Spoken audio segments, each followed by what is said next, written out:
Mockingjay Part 1 was a conundrum. Because on one hand, like most everyone who's like read a book and watches the movie, you're sitting in it thinking, of course they need to make 2 movies. I mean, there's so much information that needs to be covered, and that they're able to cover in this first movie. Like, of course this needs to be 2 movies. How in the world could they even fit it into 1 movie? On the other hand, I'm thinking, but Mockingjay was the worst book of the series, was the least good out of all those 3. So if they're going to make 2 movies out of any of them, please make it out of the other 2. So it was a conundrum. So how did Mockingjay Part 1 stand up to expectations? Well, it about hit them. It basically reached expectations. Because what you expected from this was a movie that took a book that's basically all like intensity and drudgery and cement walls and lights going out in caves and missiles and rockets and lots of people with a death wish, and it cut it in half.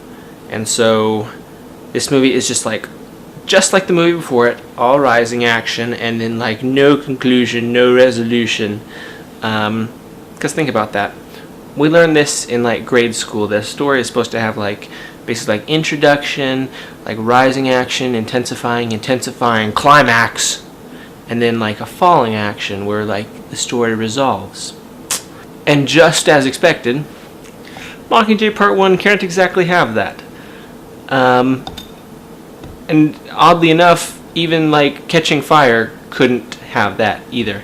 I posted on Facebook a year ago, I was like, you know that feeling like when you're on a roller coaster and chung chung chung chung chung, like you're coming to the top of like the tallest crest of the roller coaster, chung chung chung chung chung, and just when you like look over the top and you're like, you can finally just see the drop. Like you get off the roller coaster and don't finish it until next year. That's basically what Catching Fire was. And now we just did the whole thing again this year, like ching ching ching ching ching, get off and come back next year. And here's another thought. Think about this. After you watch the movie, think back and realize that the whole entire movie of Mockingjay Part 1, the only purpose it served was to conclude the story that began in the last 60 seconds of Catching Fire. Literally.